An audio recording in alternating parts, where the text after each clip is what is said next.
The delivery rider threw pee bottles in our yard and was very rude to everyone. Now, he is terrified to return to our neighborhood after our payback. This happened a few years ago. Our mail carrier changed, and the new guy, let's call him Dave, was an absolute jerk. He trod on flower beds and was rude to people. But the real kicker was that Dave would pee in a bottle, and if he was in a bad mood, that bottle would be thrown into someone's garden. If you told him to throw the bottle in the trash, he'd throw it at you.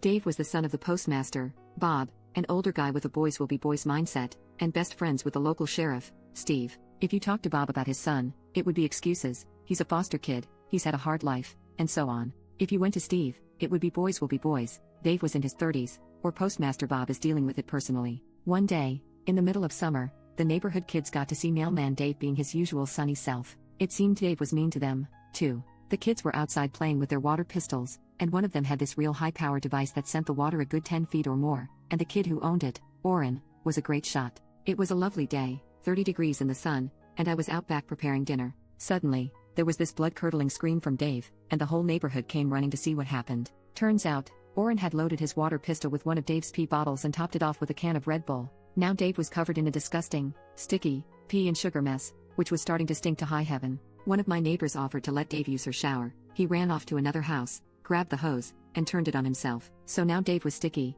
pee-soaked, and wet. He ditched everything in the street and ran off. Steve and Bob walked the street that afternoon, and we'd all not seen anything, of course. Bob had the bright idea of asking Orrin, who told him exactly what we all thought of Dave and how he was acting, in the way only a bright-eyed 12-year-old can. Bob and Steve cornered Orrin's dad. "Is this your son? Do you know what he did?" Without missing a beat, Orrin's dad fired back, "Well, Sheriff Steve, don't you always say boys will be boys?" We never saw Dave again, but Orrin's birthday party was huge that year.